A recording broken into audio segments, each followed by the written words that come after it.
Assalamualaikum warahmatullahi wabarakatuh. Salam sejahtera bagi kita semua. Om Swastiastu, Namo Buddhaya, dan salam kebajikan. Perkenalkan, nama saya Fanteri Aji Dharma Sukarno, salah satu dosen di program studi S1 Teknik Pertambangan Universitas Jember.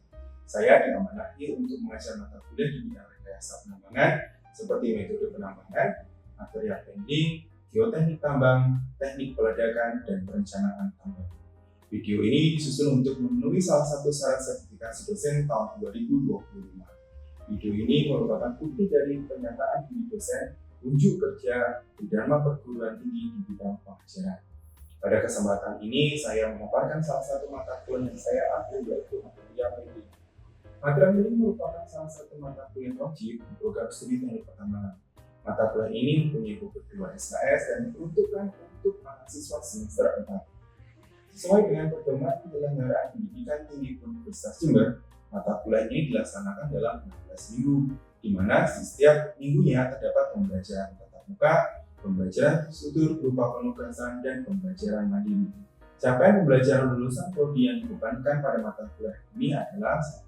Mampu menganalisis berbagai permasalahan rekayasa bidang pertambangan dan menerapkan prinsip-prinsip rekayasa, sains, dan matematika. Yang kedua adalah mampu membuat keputusan secara teknis untuk menarik kesimpulan berdasarkan hasil analisis, data lapangan maupun eksperimen. Yang ketiga, mampu menginternalisasi sikap takwa dengan bertanggung jawab dan memenuhi etika profesi dalam bidang rekayasa pertambangan. Dari capaian pembelajaran lulusan diturunkan menjadi capaian pembelajaran mata kuliah, di mana setelah mengikuti mata kuliah ini, mahasiswa diharapkan: 1. Mampu menghubungkan prinsip-prinsip rekayasa dengan konsep pemilihan alat tambang dan pembinaan tanah mekanis. Yang kedua, menganalisis prinsip-prinsip rekayasa dan pengetahuan matematika dan ilmu pengetahuan alam yang relevan dengan permasalahan pembinaan tanah mekanis. Dan yang ketiga, menganalisis pengambilan keputusan dan dampak ekonomi dalam penambangan. Materi yang akan disampaikan dalam mata kuliah ini adalah: 1. Analisis tempat kerja, 2.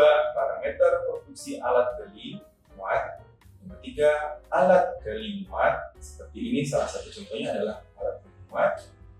4. Alat angkut dan produksi, bisa dilihat di sini, ini adalah salah satu contoh alat angkutnya. Yang kelima, alat bantu produksi, yang seperti ini contohnya adalah bulldozer. Yang keenam, alat gali non konvensional seperti belt conveyor, tunnel boring machine, load haul dam, dan wire rope. Semua alat ini biasanya dipakai di tambang bawah tanah. Untuk yang materi yang ketujuh adalah manajemen peralatan dan penanganan material, yang meliputi biaya alat berat, penyusunan jadwal, teori antrian, dan optimasi produksi. Berikutnya saya akan sampaikan mengenai delivery, interaction, dan assessment. Mata kuliah ini disampaikan secara luring maupun daring. Tatap muka secara luring dilaksanakan dengan menggunakan fasilitas ruang kelas, dan tatap muka secara daring dilaksanakan dengan fasilitas video conference seperti Zoom meeting. Selain itu, pembelajaran juga dapat menggunakan media asinkronus yang dikembangkan oleh Universitas Jember, yaitu sistem informasi terintegrasi atau SISTER, yang di dalamnya berisi sistem pendukung mulai dari presensi, sharing materi, hingga pengumpulan tugas. Fasilitas SISTER juga mendukung grup chat untuk mempermudah interaksi antara dosen dan mahasiswa dalam satu kelas. Selain itu, terdapat juga Telegram yang dapat memfasilitasi komunikasi antara dosen dan mahasiswa. Metode pembelajaran yang diterapkan pada mata kuliah ini adalah Student Centered Learning, yaitu pembelajaran yang berpusat pada mahasiswa dengan bentuk yang disesuaikan dengan capaian mata kuliah belajar. Dalam hal ini, dosen bertindak sebagai fasilitator, sedangkan mahasiswa menjadi pihak yang lebih aktif. Untuk materi dasar dan metode pembelajaran yang saya sampaikan adalah berupa ceramah untuk memberikan pemahaman dasar bagi mahasiswa dengan diselingi pertanyaan-pertanyaan untuk memancing interaksi dan diskusi dalam kelas. Adapun tutorial terkait perhitungan semua tahanan gali, inspektor, sampai biaya yang berhubungan dengan alat tambang. Pada materi pengembangan, metode pembelajaran berupa project based learning, di mana saya memberikan contoh proyek yang relevan dengan permasalahan di dunia teknik, terutama dalam pemilihan alat berat dan pengukuran. Asesmen dirancang dengan beberapa komponen penilaian berupa tugas sendiri, kuis, dengan presentasi yang tercantum dalam rancangan pembelajaran semester. Rencana asesmen disampaikan di dalam kelas, didiskusikan dan disepakati bersama, sehingga nilai asesmen bersifat objektif, adil, dan memenuhi prinsip keterbukaan. Nilai akhir pada sistem akademik atau kita sebut SIAKAD, di mana mahasiswa dapat mengetahui secara pribadi dan rahasia. Mahasiswa berhak melakukan sanggah untuk mengkonfirmasi nilai yang didapat dalam kurun waktu yang sudah ditentukan. Selanjutnya, saya tampilkan salah satu pertemuan yang dapat dijadikan contoh pelaksanaan pembelajaran pada mata kuliah material handling. Oke, Assalamualaikum warahmatullahi wabarakatuh. Selamat pagi semuanya. Oke, baik. Ini adalah pertemuan ketiga material handling ya. Jadi kita nanti akan banyak belajar mengenai faktor yang mempengaruhi alat gali muat ya. Untuk alat gali muatnya sendiri itu ada bahan sendiri. Cuma yang untuk pertemuan ketiga ini kita hanya membahas apa aja sih faktor-faktor yang mempengaruhi alat gali muat. Sebelum kita mulai, kita berdoa dulu. Semoga materi yang saya sampaikan ada manfaatnya. Terus perkuliahan ini juga lancar ya. Kita berdoa dulu. Menurut agama dan kepercayaan masing-masing, berdoa dipersilahkan. Selesai. Baik. Di pertemuan ketiga itu kalau sesuai RPS-nya nanti ada kuis ya. Jadi kuisnya ada 10 soal gampang. Teman-teman nanti memperhatikan aja materi apa yang saya sampaikan. Insya Allah ada semuanya lah gitu ya. Oke. Kita minggu lalu belajar mengenai analisis tempat produksi ya, atau tempat kerja. Ada berbagai macam ini ya. Faktornya kita nanti di ketiga ini mengenai faktor-faktor yang menentukan produksinya gitu. Ada banyak sebenarnya, teman-teman bisa lihat ya. Ada penggalian, semuanya dan segala macamnya. Coba teman-teman lihat di sini. Kita punya ekskavator atau bego itu? Atau shovel? Shovel ya. Nah, secara geotek kira-kira yang seperti ini aman nggak? Kita kan punya banyak ini ya, jenjang yang terlewatkan ya. Nah, berarti ini nggak bisa dilakukan ya sebenarnya ya. Nah, jadi kalau prinsip dasar kita mau melakukan penimbunan, yang penting ada lereng di situ atau ada void di situ, kita isi. Ini adalah yang paling murah kalau misalkan kita melakukan penimbunan. Nah, seperti ini. Ini versi versi benernya gitu ya. Teman-teman bisa lihat di sini benchingnya terbentuk ya, betul? Ada aktivitas penambangan, benching terbentuk. Ini apa? Paritan terbentuk. Yang di situ apa? Dampingan. Dampingan bentuknya teras ya. Jadi semuanya terbentuk. Nah, di setiap gambar ini teman-teman akan melihat yang namanya alat produksi kita ya. Ekskavator paling bawah ya, betul nggak? Kemudian ada truk di situ, betul? Kemudian ada dozer. Nah, itu yang akan kita pelajari di 16 pertemuan ke depan. Nah, ini kalau endapannya endapan aluvial atau endapan kira-kira apa ini? Di tambang apa ini? Timah. Tambang timah. Ini kan kita mengeruk ya. Ya, ini tambang aluvial. Nah, ini sangat bergantung pada perusahaannya masing-masing ya.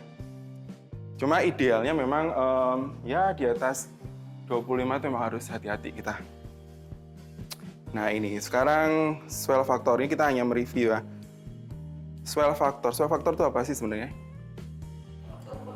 Pengembangan. Kayak kita bikin kue itu kan, kita kasih sesuatu kan dia kan mengembang ya. Terisi apa itu sebenarnya? Material sih, maksudnya terisi apa tuh? Kenapa kok dia bisa ngembang itu? Udara, betul, udara. Nah, yang awalnya kita punya material in situ gitu ya, teman-teman bisa lihat di sini. In situ nih, 100% ya. Kemudian digalilah sama si shovel.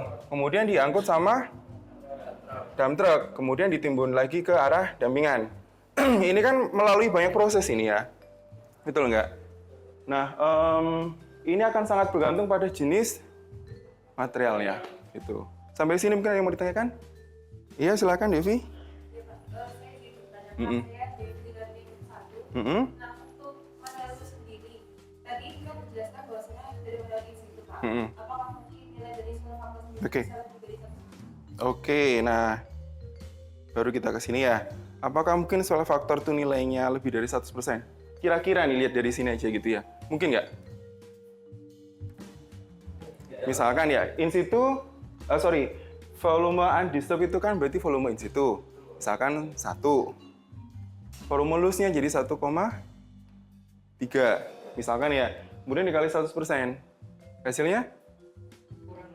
Kurang dari 100%. Tuh, dan ada penelitian itu yang sudah merekap gitu ya. Oh, materialnya seperti ini, soal faktornya segini. Materialnya ini, soal faktornya segini. Itu akan membantu teman-teman kalau misalkan kita mau skripsi tapi kita tidak ada data batuannya atau data tanahnya itu. Ya. Nah, baru sekarang di pertemuan ini. Nah, tahanan gali. Tahanan gali itu secara harfiahnya tahanan berarti yang menghambat, gali ketika melakukan penggalian gitu kan ya, betul nggak? Nah, di sini teman-teman bisa lihat nih, saya punya ada beberapa alat alat gali ya. Ini tahu apa namanya? Ekskavator. Apa yang backhoe? Oke. Kalau yang ini kecil? Shovel, mini shovel ya. Ini skalanya 1:300 ya. Jadi memang benar-benar ya segini. Jadi kita lihat dulu nih, apa namanya si backhoe ini ya namanya ya. Backhoe itu kalau teman-teman mungkin ada yang masih bingung, Pak, saya itu kadang masih bingung. Shovel itu yang mana, backhoe yang mana gitu. Hoe itu kan kalau dari bahasa Inggris itu diartikan cangkul ya. Ya kalau shovel itu kan seperti ini, berarti dia sekop, soft ya sekop. Kalau yang backhoe, hoe itu cangkul. Ini kan cangkul nih, mekanismenya kan cangkul kan. Nah, iya kah? Nah, misalkan gini ya, anggap si tanah ini awalnya adalah rata. Dia menggali seperti ini. Ada suara-suara itu ya. Ini loh yang kita sebut sebagai tahanan gali. Iya, nggak bisa. Iya betul, menggesek, gesekan, menghambat. Semua yang ada istilahnya apa namanya tahanan itu nanti sifatnya menghambat ya. Shovel menggalinya gimana? Ini atau ini? Dari bawah ya, ya. Sama juga. Lihat nih. Nah, oke, yang berikutnya adalah tahanan gulir. Nah, dari tadi kita berbicara mengenai alat angkut. Yang rodanya adalah roda crawler ya. Ini namanya crawler. Ini juga crawler namanya. Crawler itu seperti ini. Nah, yang berikutnya adalah tahanan gulir itu yang seperti ini. Kita punya yang namanya roda. Nah, di sini dibilang tahanan gulir atau kadang saya nyebutnya RR ya. Atau rolling resistance adalah yang sama kayak gesek, tapi ini lebih ke arah kena si rodanya.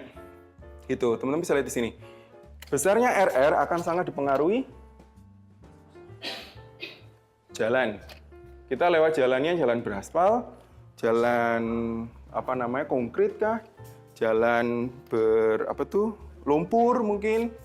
Juga ada yang namanya tipe ban yang dipakai. Kira-kira nih ya, ini saya sebelum ke slide berikutnya ya. RR-nya besar yang mana? Yang ban, model ban karet ini atau yang model crawler? Benar yang mana? Kenapa? Lentuh tanahnya lebih banyak. Jadi yang jawabannya yang mana? Crawler. Kita lihat ya di slide berikutnya. Ini ada penelitian nih yang bilang seperti ini. Deng. Ya, lihat ya. Kalau misalkan unitnya sama, tipenya sama, cuma beda di bannya. Yang satu, misalkan kita lihat ini aja ya. Misalkan contohnya di smooth concrete, misalkan yang di tol itu ya. Tol kan konkret ya. Lihat itu, nilainya 55 pound per ton. 55 pound per ton berat si kendaraan. Itu, teman-teman lihat itu. Antara crawler sama ban karet itu ternyata besar crawler. Jadi benar, memang crawler yang besar. Karena apa? Dia menyentuh tanahnya itu lebih banyak. Ya. Kalau ini, lihat ini. Kan hanya sisi ini aja. Hanya sisi ini aja kan? Sisi, istilahnya sisi bawahnya sini ya. Kalau crawler, semuanya ini. Nih lihat ini, sepanjang ini. Ada nggak yang bannya yang panjang gitu? Nggak ada ya? Nggak ada ya? Nggak ada ya? Oke, lanjut lagi ya. Kira-kira seperti itu ya teman-teman ya. Oh, yes, silakan. Oke. Oke, ya. Untuk tekanan ban rendah itu kenapa memiliki RR yang lebih tinggi, Mas? Kira-kira kenapa? RR-nya ban rendah lebih tinggi dari RR-nya ban tinggi. Ada yang bisa jawab dulu? Silahkan. Iya, silakan. Mau Mursyid ya. Oke. Mungkin ketika bannya itu memiliki tekanan yang lebih rendah, itu jauh lebih empuk dan itu membuat bersentuhannya itu lebih lebar dibandingkan dengan ban yang tinggi. Oke, iya. Kurang lebih sama ya jawabannya seperti yang Taufik tadi ya. Benar Mursyid, terima kasih.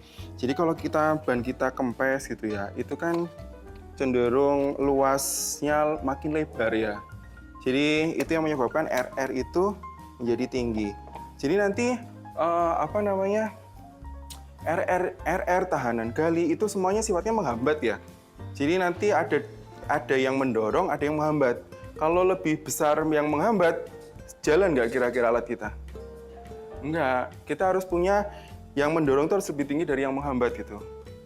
Oke, ada lagi yang bertanyakan? Sampai sini?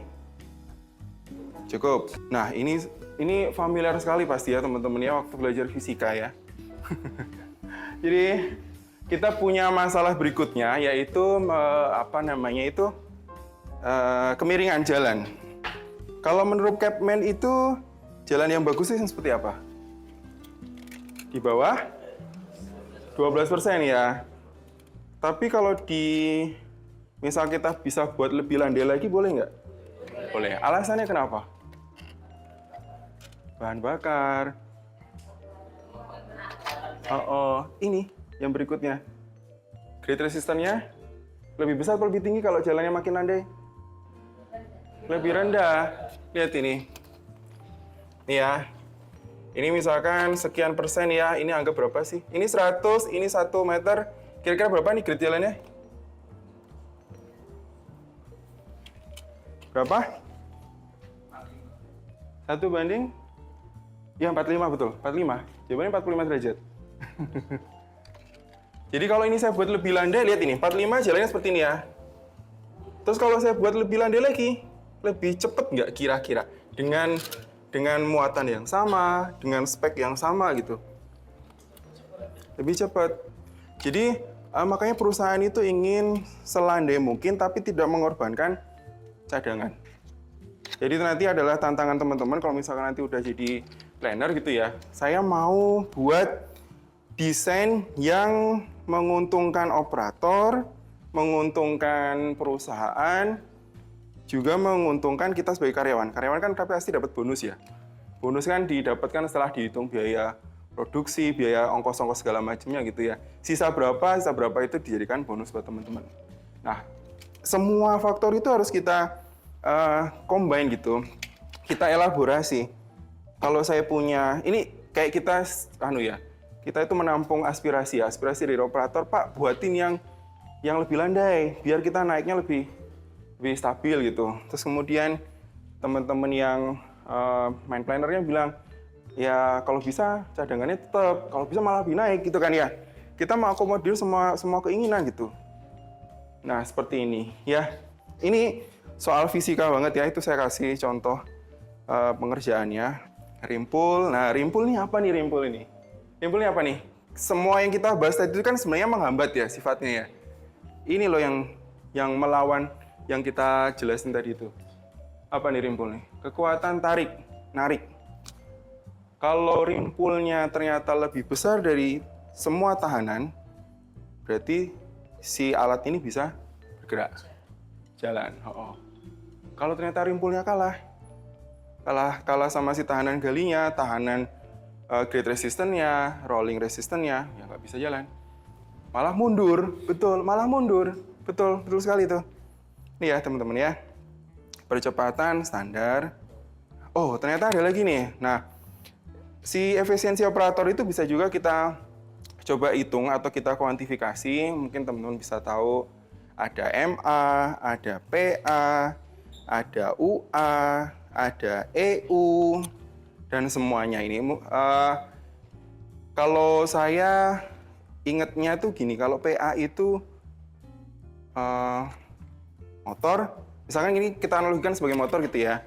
Motor kalau saya PA-nya 100%, kapanpun saya mau nyalakan, bisa. Itu namanya PA. Kalau UA, seberapa sering sih motor ini saya pakai? Itu UA gitu. Nah, yang MA, EU itu mirip seperti UA. Sebenarnya ada rumusnya masing-masing ya. Kalau W itu working time-nya, R itu dia kapan di repair, S itu dia standby gitu. Teman-teman bisa lihat di sini rumusnya. Mungkin sampai sini ada yang mau ditanyakan dulu? Silakan. Oh ya, Hina, silakan. Vina dari angkatan 21. Silakan. Saya bertanya ini Pak, kenapa dari nilai PA itu di perusahaan aktual itu kurang dari 100%? Apa yang menyebabkan hal itu? Oke, kalau saya bisa jawab, itu yang pertama adalah mungkin karena usia alat ya. Kalau alat itu keluar dari keluar dari showroom gitu ya, keluar masih baru, masih fresh gitu ya, belum bau tanah gitu. Itu PA-nya 100%. Tapi mungkin karena sudah dipakai, sudah jalan sekian ribu jam gitu, pasti ada down-nya ya. Makanya di sini ada istilahnya repair dan seterusnya. Itu yang menyebabkan PA yang di perusahaan itu kadang nggak bisa 100%. Di Capman juga kan PA itu nggak diminta 100% kan ya? Di Capman 1827 itu kan mintanya yang 95 ya, betul nggak? 95% ya, itu udah dikatakan bagus sekali. 95% itu bagus banget. Itu kalau kita mau merujuk ke Capman ya. Oke, itu ya. Yuk, sama-sama. Nah, yang berikutnya adalah ternyata ada yang menyebabkan ini itu bermasalah itu di sini ya, di pola pemuatannya ya. Mana dulu yang mau kita bahas? Begu lebih baik satu elevasi dengan truknya atau beda elevasi? Beda elevasi. Kelihatan nggak ini? Kenapa beda elevasi?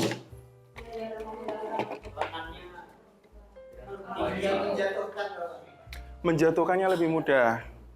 Jadi, kan dia gini ya, saya coba ini ya, dia muter, gali, terus putar lagi, tumpahkan. Ini satu cycle ya? Terus naik lagi, ini gali. Jauh lebih mudah. Kalau ini satu elevasi gimana? Nah, susah. Lihat ini, ada titik rawannya nih. Lihat ini teman-teman. Ya, jatuh. Pertama itu jatuh. Yang kedua dia gali. Terus waktu dia swing, lihat ini. Bisa nabrak si tailnya ini. Ya, karena kenapa? Sisi operatornya ada di sini ya. Ini namanya normal loading. Yang tadi beda elevasi namanya top loading. Itu ya kira-kira. Ada yang mau tanyakan silakan.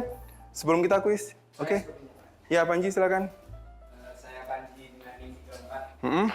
Saya agak masih bingung soal pola pemuatan antara bego sama software, Pak. Kalau di gambar ini kan cenderung yang bego ini istilahnya top loading. Oh, oke. Iya, oke. Yang software kan button loading. Iya. Di lapangan itu apa software ini bisa di top atau sebaliknya, Pak? Oke. Umumnya di button juga. Kalau sovel ini satu elevasi, harus satu elevasi ya. Ini ya, maaf, biar lebih jelas gini ya, satu elevasi ya. Ini namanya, kalau saya nyebutnya normal loading ya. Satu elevasi itu namanya normal loading. Kalau si bego, beda elevasi ya. Ini namanya top loading. Teman-teman nanti bisa cek di handbooknya. Cycle time pemuatan dari si soft bego ini pasti lebih kecil ketika dia top loading. Itu sudah dibuktikan. Jadi ternyata pola pemuatan beda sekian detik ya. Beda 1 detik aja. 1 detik dikali berapa kali dia ngisi, dikali berapa kali jumlah truk yang harus dia layani itu udah banyak banget. Kita mungkin menganggapnya 1 detik itu ya udah cuma 1 detik. Tapi ternyata kalau kita bisa cut cycle time 1 detik aja, udah banyak gitu yang bisa kita hemat. Ya, gitu ya. Kira-kira gitu ada jawab? Mungkin ada feedback gitu. Ya, silakan. Kalau itu kan kondisinya truknya 1, kalau yang bisa 2, misalkan. atau 3 itu Oke. Kalau backhoe, kalau shovel ya, shovel pas udah jelas ya. Shovel itu seperti ini, kanan kiri ya. Pasti kanan kiri nih. Yang diisi yang mana dulu? Satu sisi dulu. Kalau backhoe, dia tetap, ini saya ibaratkan ini truk ya. Nah, oh maaf, saya kembali sini dulu. Saya ibaratkan ini truk. Maka si truknya itu dia akan seperti ini. Oh, saya kesini ya, enggak. Ini truk yang satu di sini. Kalau dia luas, truk yang berikutnya sudah di sampingnya. Kalau dia sempit, truknya ngantrinya seperti ini. Tailgate-nya ada di belakang. Jadi ini lewat sini ya. Ini maju, baru dia manuver masuk ke sini lagi. Tergantung kalian mau membuka penggaliannya itu seberapa. Gitu. Ini kita bicara di tambang terbuka ya. Kalau tambang bawah tanah lebih kompleks lagi. Bukaannya cuma 5 meter, nggak mungkin kita pakai yang sebesar ini kan? Betul nggak? Itu gimana? Cukup, baik, terima kasih. Oke, kita kuis ya. Iya, Pak. Kuis. Kuisnya gampang. Kita pakai ini ya kuisnya ya. Pakai Kahoot. Mungkin bisa di-scan ininya, barcode-nya. Bisa di-scan anunya? Ah. Atau bisa masuk ke Kahoot, habis itu masukin, oke, Fareza join. Kita mulai ya. Oke.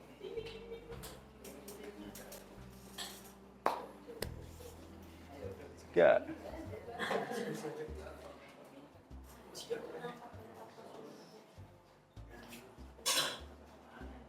Gaji mandor, biaya tetap, benar atau salah?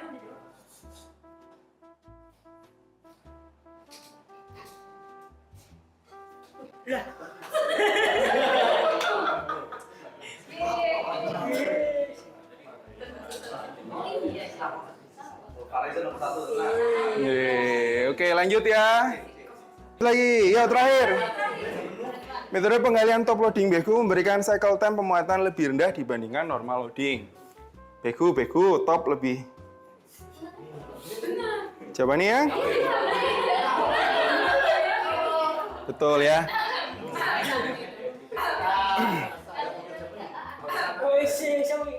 Andi. Salah. Siapa nih?